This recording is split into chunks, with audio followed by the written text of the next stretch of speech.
Okay, so I think we will get started. So first of all, we're going to welcome everyone to the Staying In, and I'm going to show you quickly the sign and how we do that, because we're a nice inclusive space. So this is sign supported English rather than proper BSL. So we do a welcome, and then staying, so that's staying, and then in. So that is the name for the pub. Okay, so welcome to the Staying In.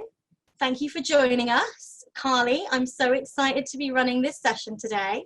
Carly is an activist in Australia who talks about disability and visible difference, and is just generally very fabulous. So over to you, Carly. Thank you so much.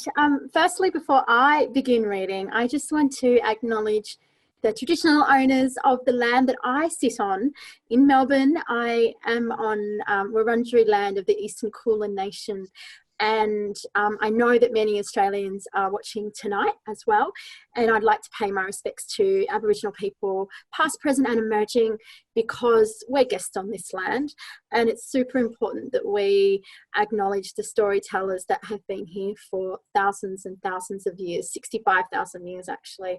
And there are so many Aboriginal writers that you should read, like Tara June Winch, Ellen Van Nierven, Anita Heiss, Tony Birch, and many, many more. My first question for Carly is, you've written a memoir. So Say Hello is a memoir, and it's also kind of an activist text. I think it's fantastic. I was listening on my audiobook, and I do that for access reasons, but also because then I can walk around the house and do the washing up. And I was listening, and there were moments where I just kept shouting, "Oh my God, yes!"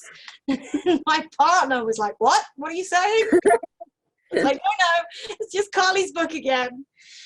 So lots of people would say that writing a book about being disabled makes you an inspiration.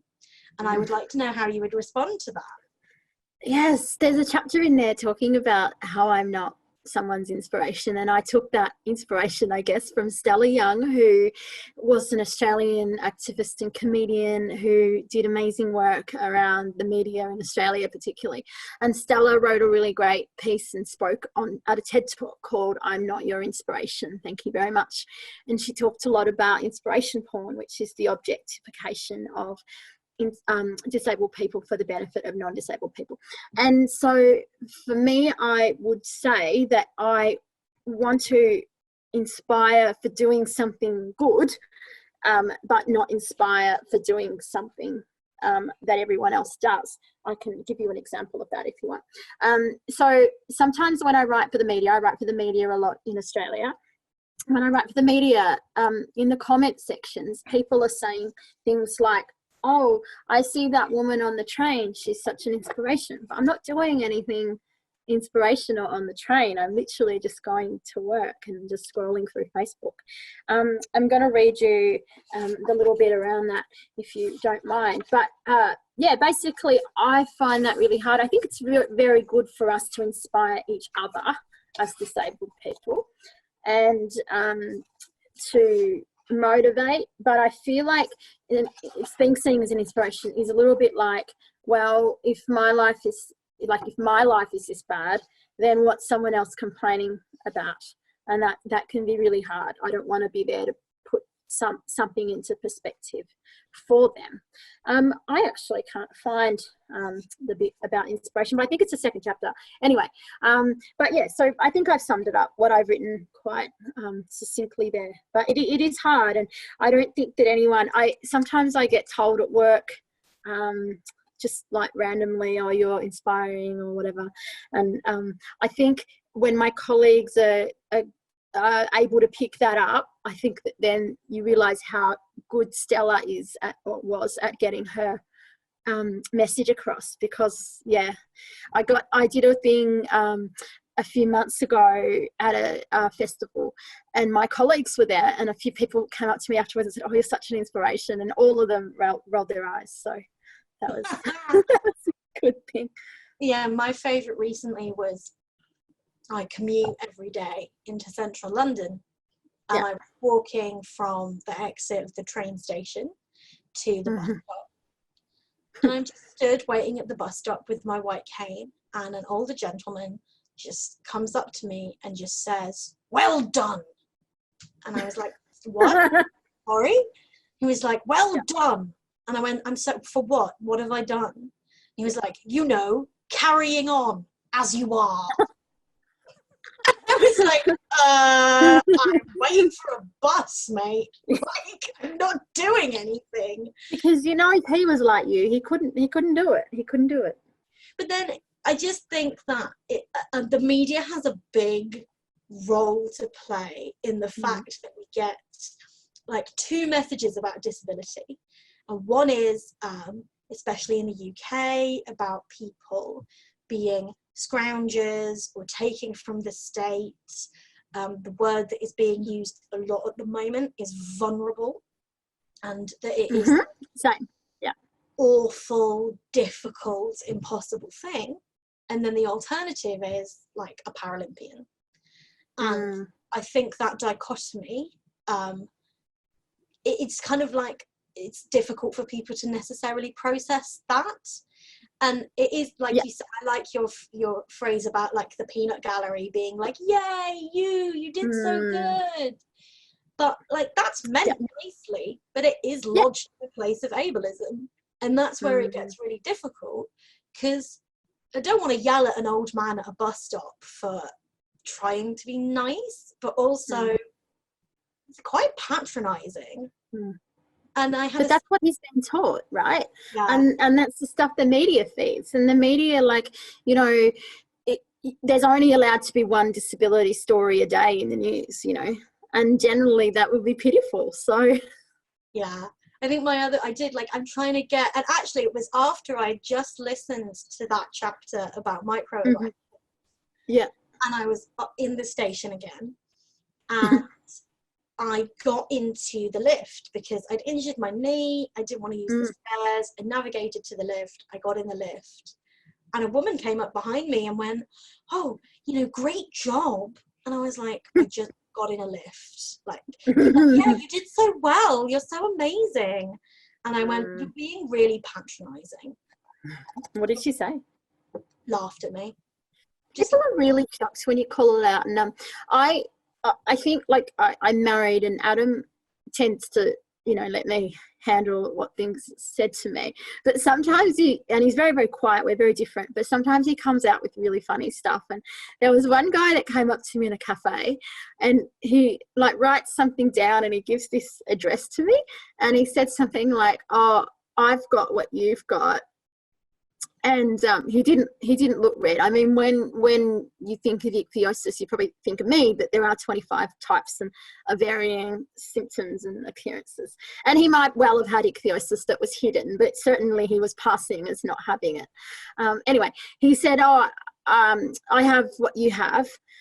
And I went to a place in France and they healed me. And Adam just, like, I didn't say anything, but Adam just looked at him and goes, "You probably haven't." And then he just, like, walked off. And then there was another time when a woman, so my mum is South African, so I have African heritage, and I haven't really talked about that a lot until recently, where I wrote for Growing Up African in Australia. Anyway, we go to a really lovely African restaurant when we could go out, we could go to a really good African restaurant, and there's a lot of African masks on the wall, things like the decor that my parents have in their house. Anyway, and I don't wear makeup, and I certainly don't change my appearance to look like this or look any more African than, you know, this is my face. Anyway, and it was quite dark, and I was sitting like with my face to the wall, which is a lot of the time I do that because I just don't want to attract attention. You know, sometimes I just want to go out and not be visible. Anyway, and she comes out of the toilet, so she must have only seen me really briefly at that angle, because generally, you know, my back was towards the restaurant. And she said, "Oh my gosh, are you wearing traditional African makeup?" And I said, "What?" And she's like, no, look at your face. Like, you've got makeup on, like those people with those, like the masks on the wall. And anyway, she just went on. And I said how inappropriate this conversation was. And she's like, well, no, it's not. And anyway, but Adam was just sitting there with his head in his hands. So ridiculous. And we sometimes talk about, like, he'll sometimes just randomly think about the time that, like, a waiter came up to me and told me off for drinking, or not drinking, for having soy sauce on my dumplings, and just how that's going to ruin my skin and turn me black, and like it's so bizarre. But Adam would just remind me, like, remember the time in that cafe and that guy said to you that you shouldn't have drank the soy sauce? Gosh, yeah, that leads on really to another question quite well. So, you do talk a lot about how people react to your appearance in the book, where it can be unpleasant, people will laugh or scream or have other difficult reactions. And I think we know that disability, it makes a lot of people feel very awkward. And it's something that I get a lot when I talk about how people should offer assistance, is they're worried about causing offence. Yes. And I would say that there is often a lot of panic, and people need to kind of interrogate that feeling. But I would ask, what is your advice to someone if they encounter a disabled person, somebody with a visible difference? Like, what should they do? Yeah, I had a really awkward experience with a woman on the train. So I have to use ointment, which I've got a little bit of here. Normally it's in a big tub or a little tub, and it's just paraffin, like Vaseline, and it makes my complexion quite shiny because it's oily. And there was a woman on the train who was like, she kept on offering me a wet wipe. And firstly I said, oh no, that's fine, I'm fine. She said, no, you really need to wipe your face. I said, would you like one? I said, no, it's fine. And she just wouldn't stop, like, it was so bizarre. And she got really angry that I didn't want her wet wipe. And I think when we say no thanks the first time, then you should back away and say, oh, I'm sorry, I just thought, or even not just, I just thought, because that, then they launch into, often when people ask me if I've got eczema or whatever, they'll say, because they often mistake it for eczema or psoriasis, or facial peels. Chemical facial peels are a big thing, I think. I've never had one, but my face does this every day, so that's why I look so young. It's benefit.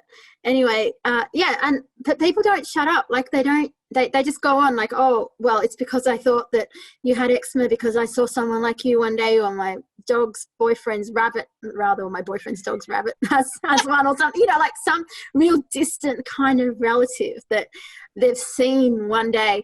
I get a lot of people, so, and sorry, this sounds really awful, but there's some really terrible media out there, really, really terrible media, particularly British media, like Embarrassing Bodies, Medical Incredible, really awful. Channel 4, stop contacting me. I don't want to be a part of your awareness raising.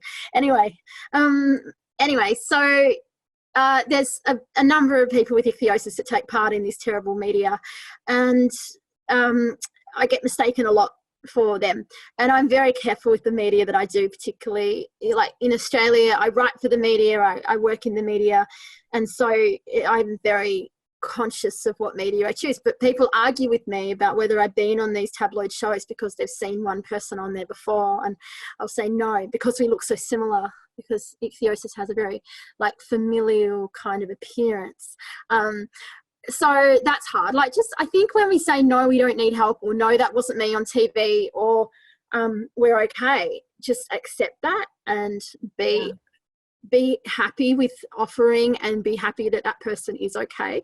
But conversely, I find that sometimes when I'm on the train and people refuse me a seat, which isn't often, thank God, but it has happened, it's always caused a scene. Like, people are so rude. They've asked me to produce a disability card, which, unless you have a pensioner card, you can't like prove that you're disabled, and anyway, like, people have asked me for that, or they've told me that I shouldn't ask for a seat, or I shouldn't be going to work if I'm disabled, or like, it's always a scene, and it's always ends up in me shouting and ended up in tears, and them, thinking that they did nothing wrong. I think then someone should intervene. I had an experience on the tram where a woman and her daughter, an elderly woman, was so angry at me for asking it for a seat. And she's like, well, prove that you've got a disability. The only thing I could kind of prove was either to peel my skin and show them that it was bleeding, or Google myself, you know. And so a woman did offer me help, and I remember she called me an Uber, and now we're Facebook friends, which was lovely. But it's very rare that happens. And so when we are harassed, like that kind of street harassment, and you and I, Amy, have talked a bit about that, how it's a lot different to non-disabled people. You know, non-disabled people are often praised for the way they respond to people when they harass, whereas disabled people are expected to be educative and gentle and meek and mild. And I've certainly not reacted to people who have harassed me in a good way, like, you know, and that has the reaction to that has been very harsh towards me. So it's been an interesting thing. But I think when people see ableism, like the bystanders, they should speak up and say something and say that's not okay. I was on a tram recently, and there was a person with a dog on there, and apparently you need a pass to have a dog, like a council permit, or like a proof to show that they're a guide dog or assistance animal. And I don't know whether the person had a guide dog or assistance animal pass, but the guy was so rude, and I ended up standing up and saying, hey, just let them, you know, they're clear, like, just take their word for it, you know. Yeah. Anyway, I don't know, that takes courage to stand up when other people don't, because I was shaking. But yeah, I think that it's good when people do intervene in that way, but definitely not intervene if you don't need any help. Like you know, you don't need to be praised when you get into a lift or go up the stairs, or and I don't need a wet wipe on the train. Yeah, I think for me, the thing that I always say is just listen, you know, and talk to me like I am a human. Like you say hello. Don't come up and ask immediate questions about my face or my disability. Just say, hi, how are you? Yeah. And if you don't want to talk about your disability that day, that's fine. Some people are very happy to talk about it, but not always. Two things there. One thing, sometimes I see people who I think have ichthyosis, and it's very rare, so it's very probably unlikely that they do, but we also look very similar, so it's easy to see people who do. And I wonder whether I should go up and say hi or anything. But I remember being in Nice, and we were in this bakery, like I don't know, it was a hot day, and we were in this bakery, and this woman came in, and I think she had a different type of ichthyosis to me, but I was trying to catch her attention, and Adam thought I was crazy, you know, or sorry, bananas. And I was trying to catch it, but then I didn't have the words for it, because all I can say in French is food, you know, like fromage and croissant. All the important stuff. All the important. So I couldn't say anything. But the other thing is, one of the bits of backlash that I had about my book, and I think we might talk about this later, is from the disability community, is that I was inviting inspiration porn, and I was inviting condescension through my book title, and that's not the case. I was inviting a conversation before someone launches into why do you look the way you do. And often, like on Instagram, for example, which is quite it's obviously a very visual medium, and I use it a lot. I sometimes get questions, like just random people tagging their friends in to come and have a gawk, or people just asking me why do I look that way. Not too many, fortunately. But the other day I had one, and I said, is that how, do you usually ask people why they look the way they do when you meet them? And they got really defensive about it, but I'll just put it back onto them. Yeah. And I think the way that I came up for the title, or I didn't come up with the title of my book, I give all credit to my agent, Jacinta. But I think the way I came up with the concept for that, because in my book proposal I was writing a lot about the idea of saying hello, was I was in America, and I was handing over some money to get a water at the theatre, and the Americans didn't understand my accent, and so this woman interrupted me as I was handing over this money. So I had like two different people not understanding my accent, and the woman that interrupted me said, have you had a facial peel? I said, what? And she's like, well, have you had a facial peel? I said, do you normally ask people that when you first meet them? And it's such a ridiculous conversation, because she told me how she would have just thought that I'd be appreciative of someone speaking to me, because looking like this, you know, strangers wouldn't speak to me. Anyway, it was so ridiculous. And I was writing I was writing that, and yeah, I think that's where my agent said, oh, you should call your book Say Hello, because you want to invite them. And so the kind of backlash that I had from some disabled people has been incorrect. I don't know whether before the book was even launched, in fact. And so it isn't that. It is about inviting people to have a conversation before launching in. It's not about just being patronising or saying hello to any disabled person on the street. It's how I would like to be treated, and I think other people as well. So, yeah. My classic for that one, I was in quite a bad mood, and so I was not in a meek, mild, educational frame of mind. And I was just trying to buy my sandwich for lunch. Yeah. And I was picking up the sandwiches, and because of my residual vision, I have to hold things very close to my face. And I use things like, I always buy the same sandwich because I can see the colour of the packet that they use. Right. Because I can't read the yeah. And I'm stood by the counter and I'm holding it close. And this guy comes up to me and he just says, are you like a partial blind or what? And I just really lost it, because I had a difficult morning at work, and I pointed at the woman next to me and I apologized to her. And I said, are you going to ask her if she has thrush? Like, why is that an appropriate question? And the guy just ran away, and I felt very sorry for shouting at a woman about her maybe having thrush, but that was kind of like, are we sharing medical information? Like, why do you need to know? That's what I always say to people. Yes. Why and that's do you need to know?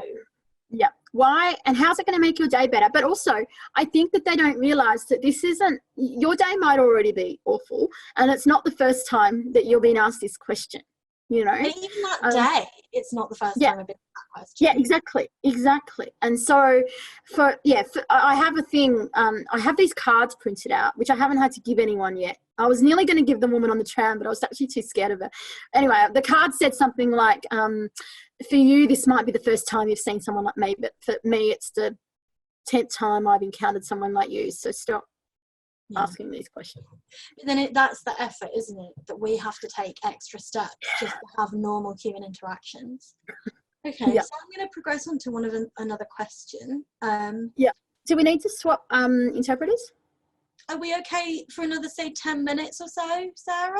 10, 15 minutes? Okay. So one thing I would... Sorry, Amy. If we could swap now, this would be a really good point. Yeah, sure. Okay, I'm going to swap over. Katie, are you back in the room? Sorry. Right, there you go. Katie is back in the room. Alrighty. So this is my next question. So one thing I found really interesting in your book was the chapter about touch. And as a visually impaired person using a white cane, strangers touch me all the time.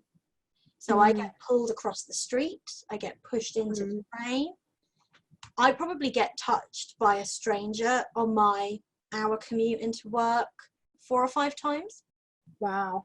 And those touches can range from just someone pushing me on the shoulder, or someone physically moving me, or they can be sexual assault. So unfortunately, it's made me very averse to touch, which as a blind person who relies on tactile information, it sucks.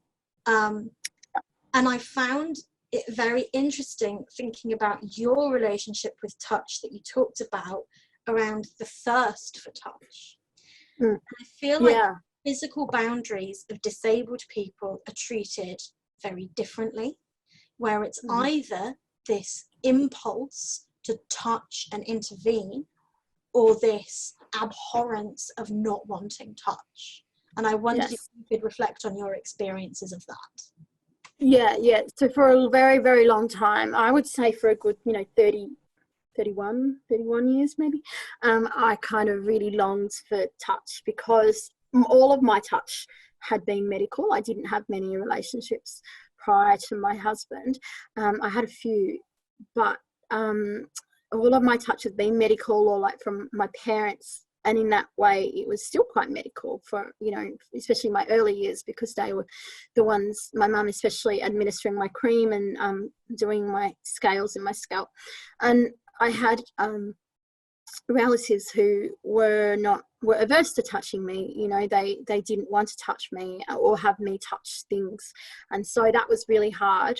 And I felt guilty. I felt very guilty for touching things, for getting things oily from my cream, for leaving skin everywhere. And so I felt really like I shouldn't be the one to initiate touch with people, you know, if it was a hug or a kiss. And, you know, I remember at work one day, like, two things, not on the same day, I don't think, but one time I used to work for the government, and there was one time where somebody had answered my phone. Like, they didn't need to answer my phone. I think they could have just picked it up in the call cell or whatever it was called, but they physically answered my phone, and it's very oily because I have ointment, and they were really grossed out by it, and they're like, oh, your phone was really oily, you know, really dirty. And I said, well, you didn't have to answer it. And then another time a manager had pulled a bit of skin out of my hair, and I was really embarrassed about that. Like, and I felt that was quite an intimate thing, like it, not sexually intimate, but just intrusive, because he was so close to me. And there was another time where I used to work in a role where lots of different people would have that job around the country, and we all came together to meet, and there was quite a older, sleazy gentleman who, not so gentleman, why do we call them gentlemen when they do this? There was a sleazy man, who would kiss women who, you know, like just, and the government, I don't know whether it's changed since I've left 4 years ago, but it's not a place that you greet people with a kiss. Like, you generally greet people with a handshake.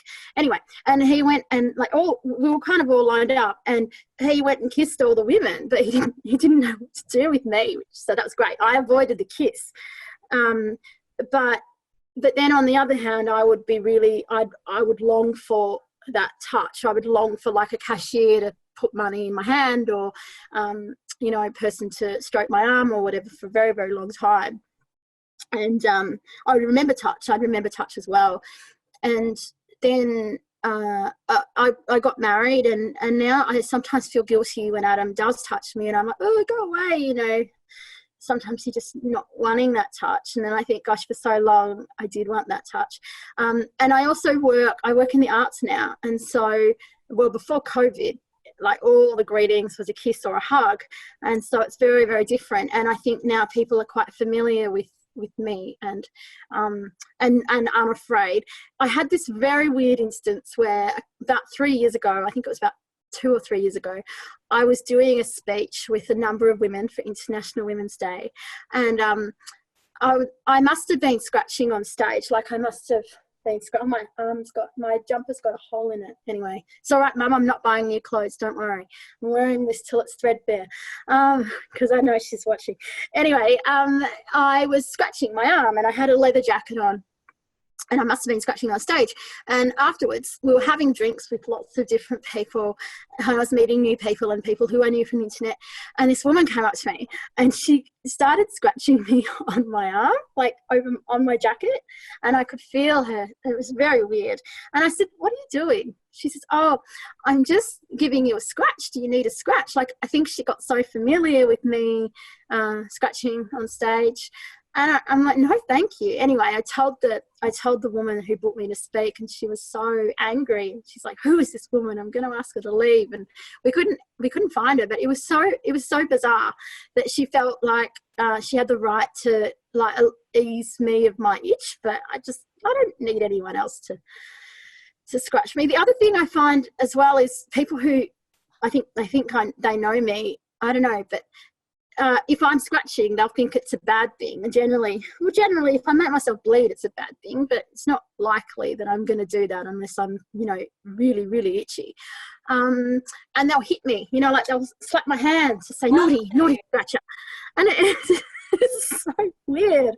But I don't not like you. I think people avoid me because they don't want to hurt me, or they don't want to get themselves dirty or oily. And that can be really, it's weird. I remember sitting on a train seat. It's often public transport, like taxis and public transport are just like hives for this behaviour, Yeah. Anyway, no pun intended with itchy hives. Anyway, I was sitting on the train.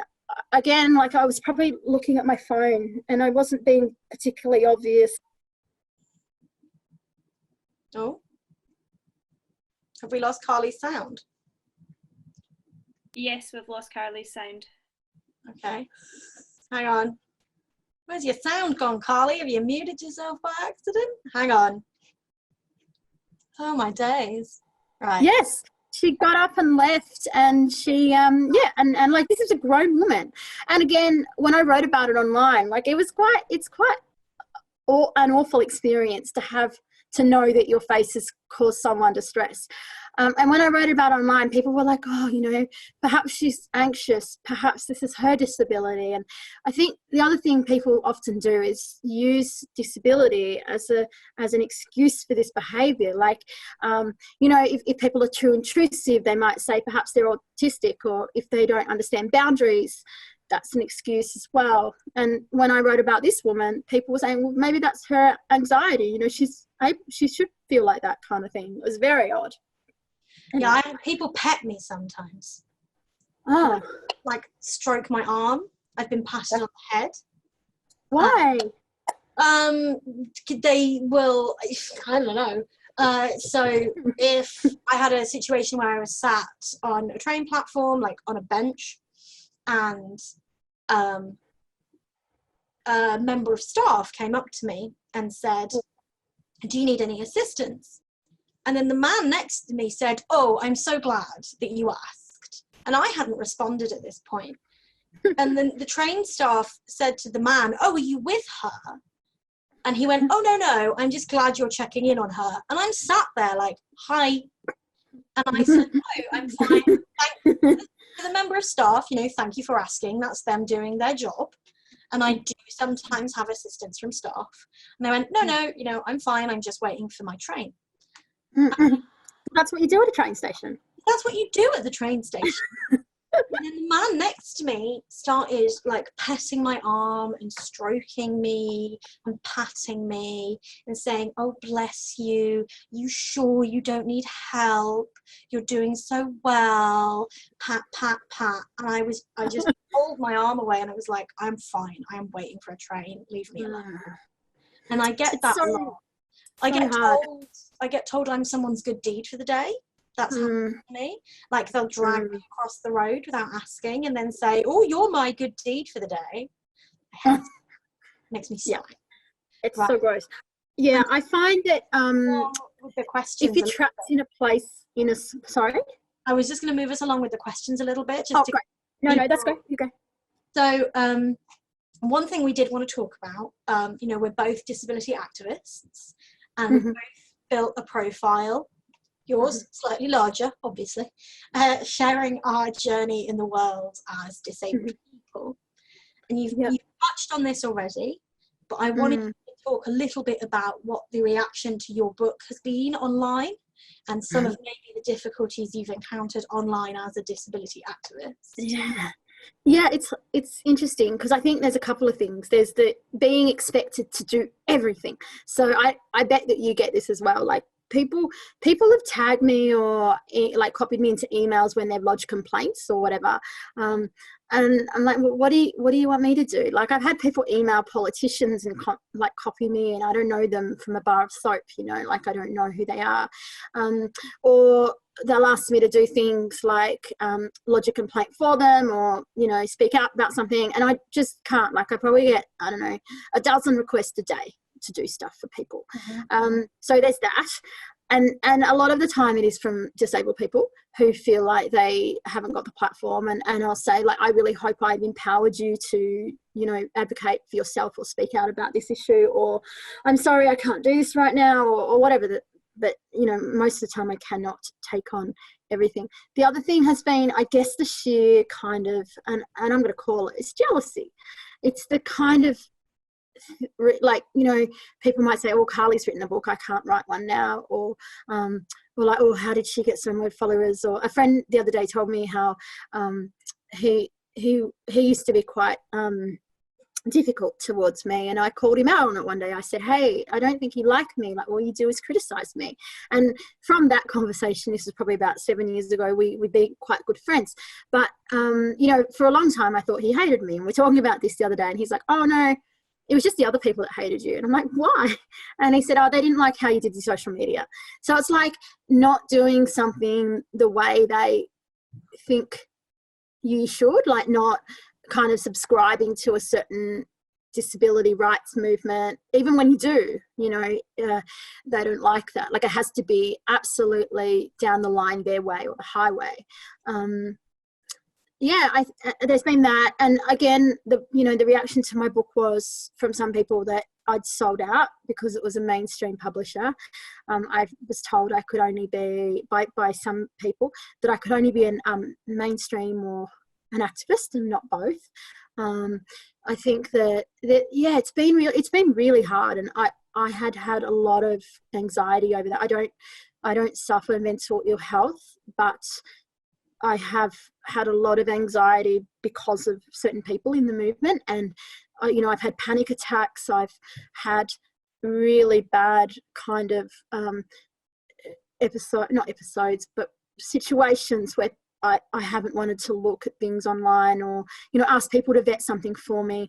I've had some really bad bullying from, you know, there were a couple of people, I don't know whether they're in the disability community, but they would bully me so much. Like, and it was really covert stuff. It was just like putting a laugh react on Facebook on everything I did, or writing. Some of it was really direct, like writing to my editors to complain about, like the editors of news publications, to complain about articles that I've written, or write like sniggering kind of comments. When I got my book deal, for example, on the HarperCollins website, they write really awful things. They'd leave reviews for companies that I've worked at, like done speeches for, and they'd leave them bad reviews because I was present. And I just felt really embarrassed that those companies were now affected by the bullying that I received. And yeah, I got an apology from one of them a few years ago, and a few weeks ago she asked me if I'd like to work with her. I haven't responded. That would be a no. And yeah, it's been interesting. Like, there's been a lot of yuckiness, and even within the ichthyosis community as well. You know, the expectation to be someone's friend, or to be present and visible at all times, or to be giving someone advice. Oh, we've lost our sound. Oh no. Have my sound gone? Oh yeah, it went a minute. It's back. It's fine. I saw the light. I think it goes when I'm not. I think it goes when I'm not touching the trackpad. Yeah, so that's been really hard. And you know, like, I've had to seek legal advice and taken legal action on some things. And yeah, it's been a roller coaster, I must say. And I did not expect it from other disabled people, but I feel like we're so hell-bent on fighting the system that sometimes we fight each other. And, you know, I haven't behaved as well as I should at all times, but I also... You're only yeah, exactly. And I feel like, you know, my priority is sharing people on my own social media, giving them a platform, giving them opportunities. And but I think that my memory is very long, and I remember those who have not treated me so well, and choose not to work with them. Yeah, I have to say I've had some similar experiences. I get a lot of people saying that I'm not properly blind, that I don't speak for all blind people, which I never claim to do. Yeah, same. My worst trolls tend to be other disabled people. I have had to block people. And same. For a while, I didn't have my DMs open. Okay, are we ready to change interpreters? Hang on. Yeah, okay. I'm gonna swap. Did Sarah want to come in and interpret? Yeah, that's fine, if that's okay with Katie. Yeah. We're good to go. Whop you in. Yeah, so I mean, I didn't have my DMs, my direct messages open for you're spotlighted and ready to go, Sarah, for a while because of the hate I got, but it also made me realise that I was missing out on those opportunities to support people. And so now they are open. I have big filters on them, and it keeps that, like, there's like a section of your direct messages which is sort of suspicious, and like 90% of it is just random dudes being like, hey. No, what do they expect to get? I get that on Instagram a lot, like just hey or hey baby. I don't know what they expect, but you're right. I think you can't close yourself off to everybody because of those small amount of trolls, because you stop like the opportunities from connecting with other people. And that brings us on to my final question before I'm going to open it up to the floor a bit. So we've talked about some of those more challenging and difficult things, both about living with a disability and also about being a disability activist. One of the really lovely things about your book is the mission that you state in it is that you want to help cultivate and celebrate disabled joy and pride. Now, for me personally, I went on this journey. I was born with my disability, but I would not refer to myself as disabled or talk about my disability until like a few years ago. Yeah, same. You know, and I had an invisible disability, and it was only through the use of a mobility aid, my white cane, but I became visible. And I know it was a journey for me, and it was a journey mainly through finding people like you, Carly, and other activists who really educated me about joy and pride I could have as a disabled person. So what would your advice be to someone who is learning that pride or on that journey of embracing their disability? Yeah, that's amazing. Well, I read when I was doing my Masters of Communication, which the thesis was on social media and chronic illness and self-identity.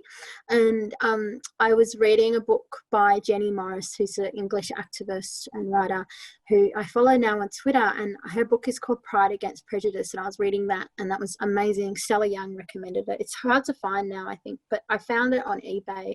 So if you look on eBay, maybe you can find an ebook as well, or contact Jenny. I found that really great because that told me that my body was not the problem. The problem was other people's low expectations of me, and that was in 2012. So really, you know, I don't think I identified as disabled then. It might have been that I was chronically ill, but not disabled. And I found other people through, you know, reading that, through blogging, through social media. Today I posted, which is very, very rare for me. I very much cover up my body because it's sore, and I protect it from the elements, and it's cold here now. And when it's hot, I don't want to get sunburnt. So today I posted a photo of me on Twitter and on Instagram and Facebook of me in my underwear. And the response has been amazing. And I did that because I don't see bodies like mine, which I know is quite a normative body, in that it's I have thin privilege, and it's you know, my limbs are normative, but I don't see bodies with skin conditions much in the media or advertising lingerie. And so I did that. There is a woman in America, Jaza Gary, who does this amazing work for Target as a swimwear model, but I haven't seen kind of sexy lingerie stuff.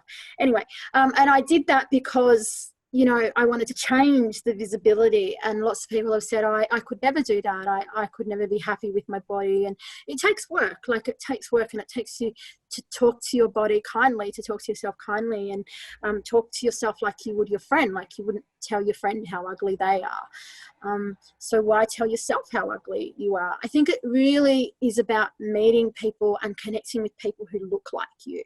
And I think social media is a great way to do that, because when we're fed mainstream media, we see, you know, the way the media wants to serve different levels of diversity, which often is very white, privileged, heteronormative people and normative bodies. And so finding people like you on social media just is incredible, to chat to people who understand what you go through.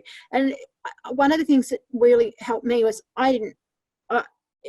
becoming disabled, even though I was disabled all my life, but becoming disabled for me meant that I spoke to people with lots of different types of impairments, so diagnoses, and that was through mentoring people at the hospital. And even though they had diabetes, or they had cerebral palsy, or they had epilepsy, or whatever their condition was, their medical condition was, we all had something in common, and that was that we took a lot of time off school and a lot of time off work, and we were discriminated against, and we had to do a lot of things to make our life easier. And Andrew Pulrang, who is a great American activist on Twitter, he wrote in an article that I think the good way of determining what disabled means is having to make lots of adjustments to help you get through the day because of your body or because of society's barriers.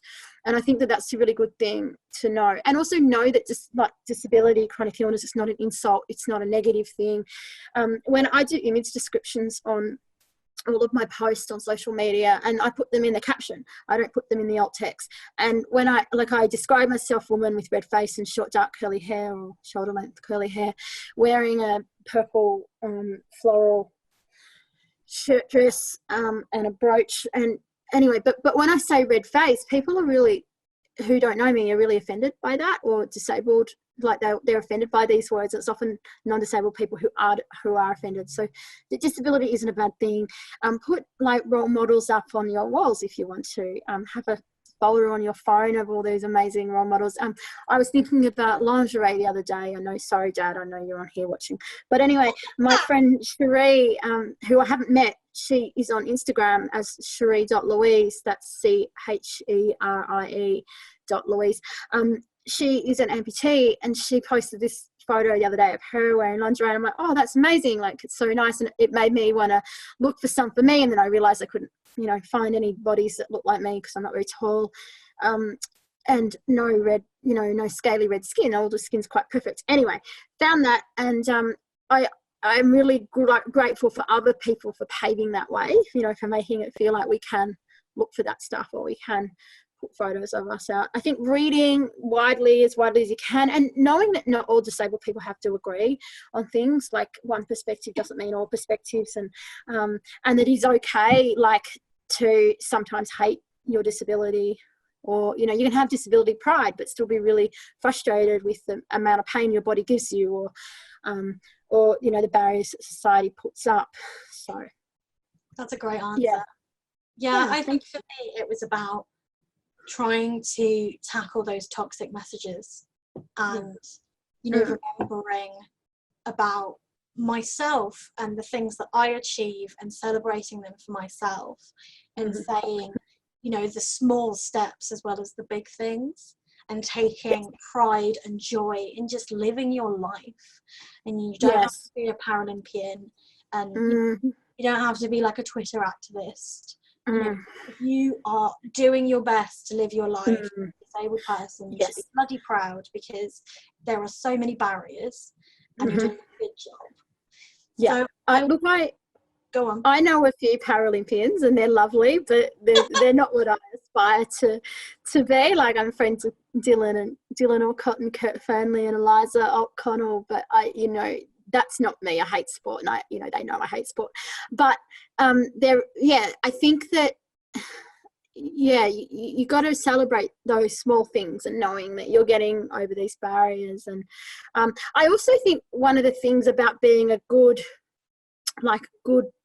ally within the disability community, like a good disabled ally, is also calling things out, like starting to get brave enough to call out discrimination, or not. One of the things that I find a lot of is people. Oh, we've lost your audio again.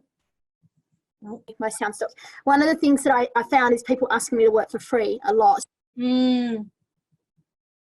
Oh, and it's gone again. I wonder why it keeps cutting out. Hang on. I don't know why that's not. Is that okay? Now, yeah. Okay, great. Yeah, I mean, I push back on that, and when disabled people who might already know that it's problematic to work for free keep working for free, then they're doing a disservice to a lot of people. So I would say, try as well when you're comfortable to be a good ally within the community and stand up against that kind of prejudice and low expectations as well, as much as you want to. Great. Okay, well, I'm just going to open up the floor, the digital floor for questions. We've got about 15-ish minutes. Okay. Do we want to swap interpreters again? Would that be useful? Yes? Yeah, that's good for me if it's good for Katie. All right. Great.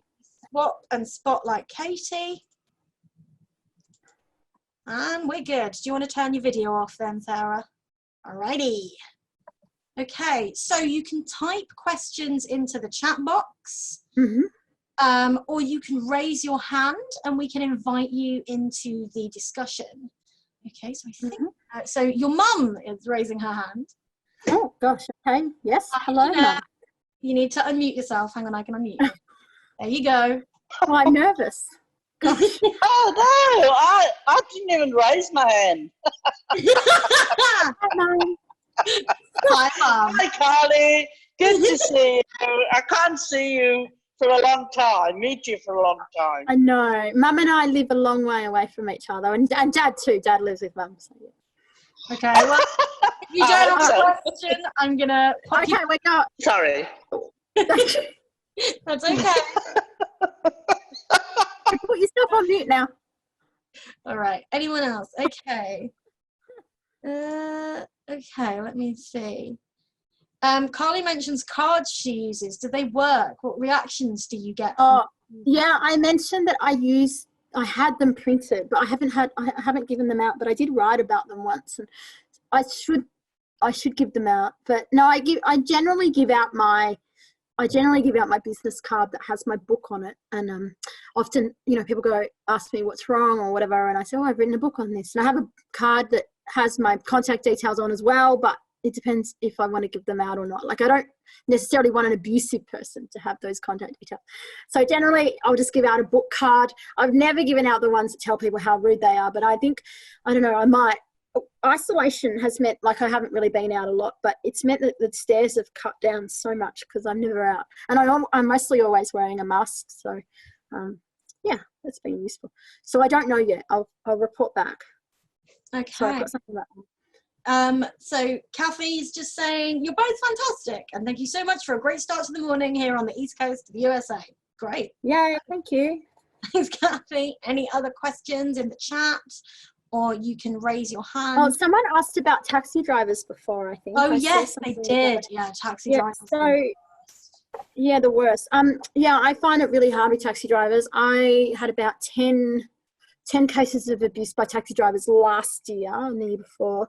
And it's just really frustrating. Like, you never know that the drivers here don't receive enough training. I have been involved in that training, and they only receive kind of 10 minutes of disability training in their training course. I've taken taxi drivers to the Human Rights Commission before, and it's been, I don't know, like, we made a video, and you can't, as I said in my book, you can't mediate with the driver, they leave. Yeah, it's hard. And I got abused in a cab the day of my birthday last year, and like the night, I had a really nice night, really nice dinner, and the driver was really rude. Generally, like, it doesn't often happen when Adam's with me. It happened when Adam was with me this time. And yeah, like, he doesn't often see it. So it's often me just, doing it. Or if I'm with someone else, I'll always say, can you film this? I find it really hard, but I find the admin of the taxi, like, complaints really hard. I now no longer make an official complaint on their complaint form. I just tweet about it, and then I just add it to my list of complaints, and I send that on. I had a really nice situation with a cab company who I think is new to Melbourne. I live in Melbourne, and I think the cab company is based in Sydney, and the driver was really horrible, but the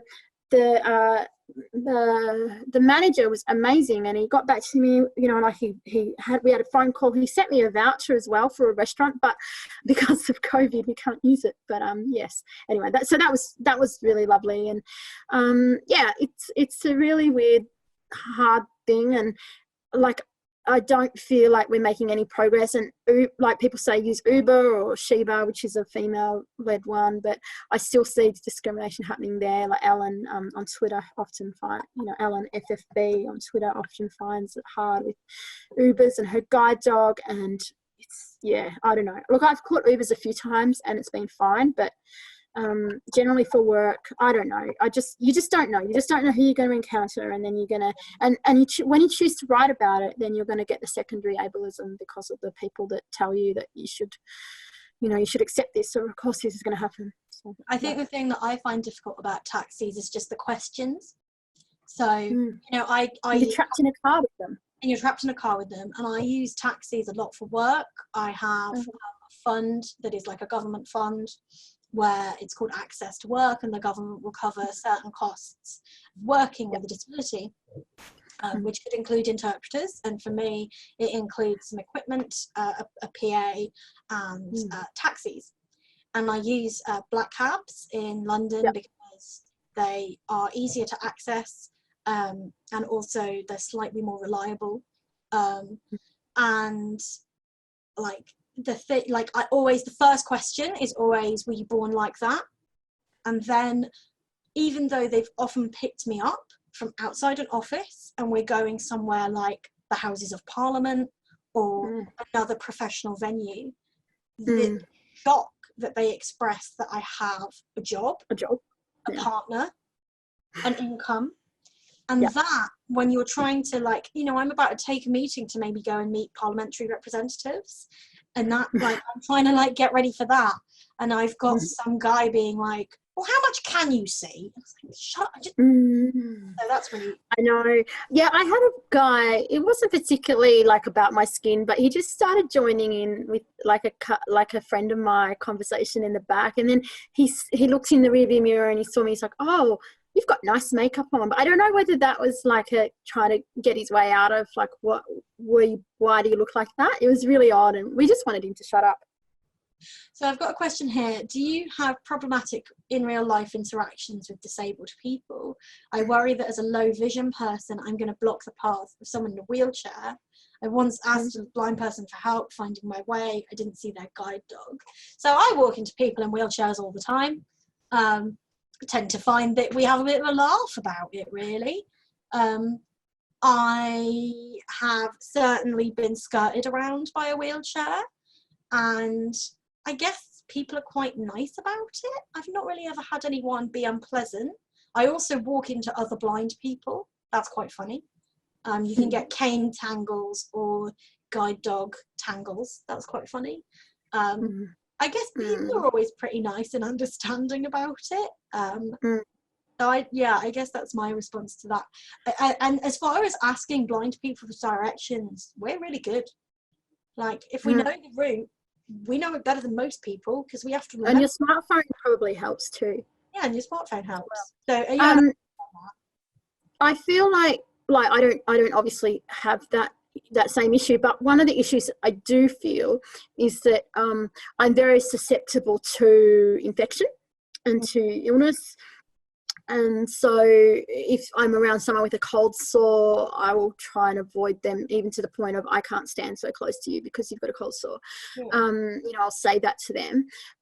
I had a friend who passed away last year, but she was very, very ill. And when she was unwell, I would often not, obviously not see her. But if I was unwell, I would say, I'm sorry, I can't make it today. I don't want to make you sick. No matter what it was, like even though our conditions weren't related, I did not want to, put her at risk of getting staph that was on my skin, and her picking that up. So yeah, I mean, there's that. And I know that lots of people, like with cystic fibrosis, for example, can't be around other people with cystic fibrosis because of that cross infection. So that's probably the only thing I have to manage for me. Yeah. I guess it's just about conversations. Like, if I don't know how to meet someone's access needs or like work out a situation, I ask them or they ask me. Yeah. It's like, we're the experts. Yeah, exactly. I mean, it was pretty funny when you asked me mine, and I'm like, oh, I'm at home, I can just put a blanket on. One of the things before COVID, on my rider, on my artist list of access needs, when I do work out speaking and stuff, my thing is not to shake people's hands because people either really shake my hand too hard or I'll get germs. So it's been really good now that hopefully after this we don't have to shake anyone's hands, because the thing that prompted me to write that was I met this ex-politician, this Australian guy, and he was really big, quite small, and his handshake was really hard, and it really crushed me, and my hands were quite sore at that time, and so I wrote that, and so that's quite useful actually. And just before we had lockdown, we had a big event. I worked at the Opera House in Sydney, and I was just like, people were, already had COVID, and I would just hold my phone, and so that I didn't have to shake anyone's hand. So that was good. People understood it. But now going on after this ISO, I will be not shaking anyone's hand ever. Yeah, I think a lot of people are learning a lot about immunity during this time. Yeah. I've got a couple of questions here from Hannah, who is my co-collaborator on an academic project all about unwanted touching and interactions that disabled women and non-binary people experience. And Hannah has a couple more questions. Could you say a bit more about being a good ally as a non-disabled academic and researcher? Good question. I think it's about listening, and I think it's about, like Amy said before, just shutting up a minute and listening. And that's not in a bad way, but a lot of people often introduce their own experiences when you're telling yours, and that can be hard. So yeah, including lots of different voices in your text that you're giving students. I often work as a sessional lecturer. When I say often, it's like once a year. I don't actually think it's happening this year because of COVID. But anyway, so I'm there for an hour for this session, and I talk about genetics and the media and visible difference. And there was one time when an academic told me that I couldn't access a chair, because I needed to sit for the hour. And I said, why? And he said, the chair's taped up and there's a sign on it. I said, what does it say? And he goes, this is for mobility impaired academics only. And I said, what? I said, I am a mobility impaired academic. And he said, oh, but you're not. I'm like, yeah, but that's what I'm going to talk about. I might have the use of my legs right now, but I'm not going to be able to stand up through the whole thing. So I think it's about raising perceptions of disability and getting a real kind of awareness, and also campaigning for more accessible lecture spaces as well. One thing I noticed is that presentation, stage areas, presentation and stage areas are not accessible. People don't think that mobility impaired academics exist, and so people in wheelchairs can't get onto the stage, all of that. So I think campaigning for that, showcasing a real diverse range of text, and getting and paying guest lecturers to come in. That's really important. Paying people is very important. That was what I was going to say. That Hannah paid me as a consultant. I was paid for my experience. Okay, I'm just going to move us on to the next question. From Hannah, could you talk a bit more about the intersections of gender and disability? How many of your experiences with strangers are about being a woman? Now, Hannah and I have talked about this a lot, and you can read all my blogs about it, and a constant talk about being sexually harassed as a blind woman. So I'd like to hear from Carly. I would say probably all of my experiences are related to being a woman. I don't know whether if I was a man I would get the same reactions. I know other people with ichthyosis do get a lot of similar reactions to me, but I feel like it's definitely a gendered thing. My work now, I work in the arts. I work at a fringe festival, and I also work as a speaker and writer. And I had this really interesting experience one day where I had done a talk about my body. I'd done a talk about how for so long my body was medicalised, and I could never love it because it was seen as something to be fixed. And anyway, so a bunch of us were doing the talk, Melbourne Writers Festival was amazing in programming a diverse range of people. So it was me and some men and some women and non-disabled people, all sorts of people. And afterwards, as the lights were going out, so they were closing the venue, and I was talking to to someone, and then this other guy interrupted me and said, oh, I just want to tell you how like, not only are you a woman, but you're a disabled woman. That's so hard. And he was like totally mansplaining how hard it is to be a disabled woman. And then I ended up telling the festival director, who then told me he mistook her for like an intern or a volunteer. So that's been an interesting experience, like just being spoken down to, mansplained. But I definitely think like the intrusiveness of it, like often people wanting to find out about, sexual activity or reproductive prospects is definitely down to being a woman. And yeah, I think I had a really difficult experience with a radio host in Melbourne in 2018, and I think for me it was live, and so it was all about how I answered the question. And I could have got up and stormed out, but I didn't, because I knew that would probably impact on my whole media career forever. And I ended up staying in there and answering the questions, and then talking about it and writing about it after. But that definitely impacted me, and it was definitely a gendered thing. And even just the way I was treated by the radio station, who I had a regular relationship with, and then after that they unfollowed me on Twitter and didn't invite me back for 10 months. And that was really hard.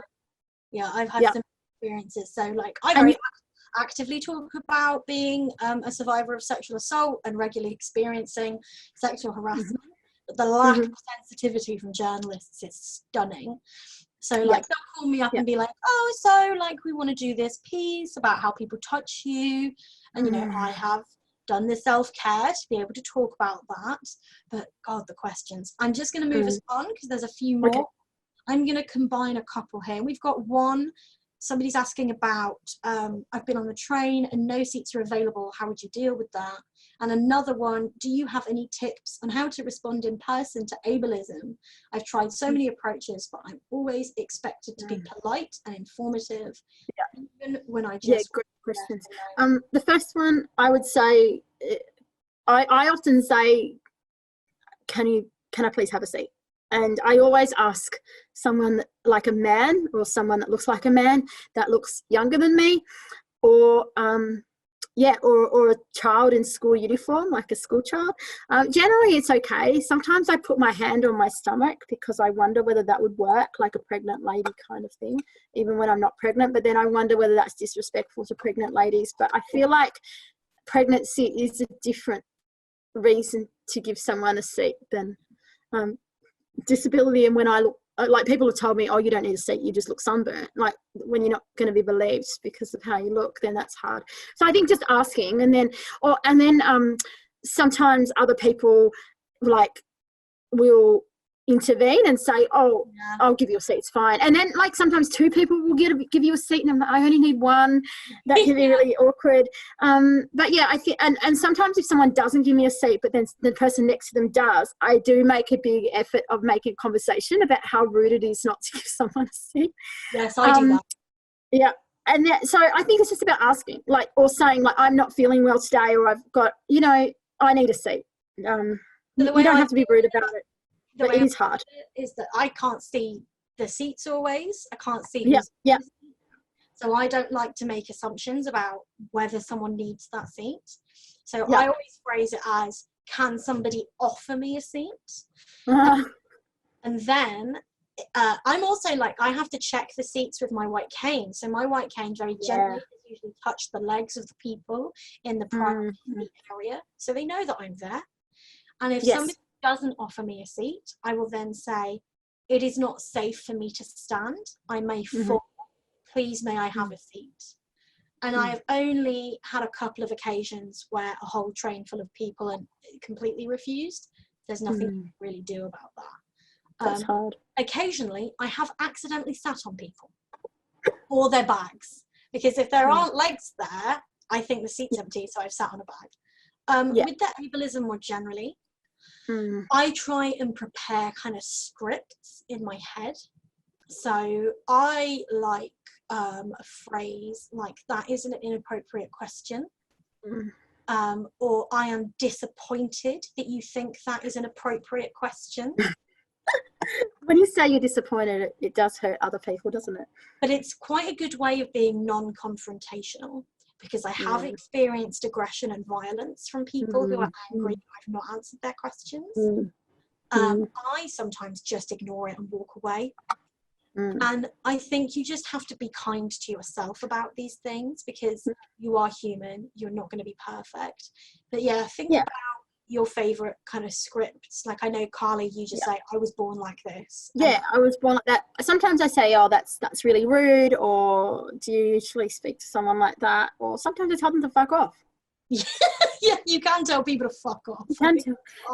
So I've got a little friend, I think she's about 14, but I've been talking to her since she's about 10, and she messaged me on Instagram a few years ago asking me what she could say to people, and I'm like, oh, look, don't tell your parents, but it's all right to swear sometimes. My policy on that is, if someone is being rude to me, I don't have to be polite back to them. Exactly. I find, though, that particularly, I don't know what it is, but some people in the ichthyosis community are very, very religious, a number of them, and they just despise swearing. So, but I'm pretty sweary, so, if you don't like that, then you don't know me, really. I'm going to do a couple more questions. I'm aware we're running over a tiny bit. It's over 10 o'clock. I got a message on my phone telling me I have to go to bed. Yes, Carly does have to go to bed. I am going to maybe finish on this one. Interpreters just need to change as well quickly, just while we close out. So I'm going to switch over to Sarah. Okay, thanks, Katie. All right, 1 second. Alrighty, here we go. Spotlighting, and you're good to go. We will stop very soon, I promise. The other questions that you have, if Carly's okay with that, I can put them on Twitter or put them in an email, and then we can carry on the conversation there. Does that sound okay? Ask me one more and then put them on Twitter, and we'll do that. Yeah, I think I'm going to finish with this one because it's a good question generally, given what we've been speaking about. So somebody has said, I'm looking into getting into public speaking and consultation. Do you have any advice? Yes. Yeah, that's a really great question. So I started off by, when I worked at the government, I got asked to do a few speeches, and I did one for Harmony Day. It was a bit awkward, actually. I remember they asked me, so I had written a story about my parents being from South Africa and England and moving to Australia because of the racial segregation laws. And they asked me to write a story on that, and then I wrote, and then they asked me to do something for Disability Day, but they never really said it, they never really said the word, and I don't think then I kind of identified as disabled.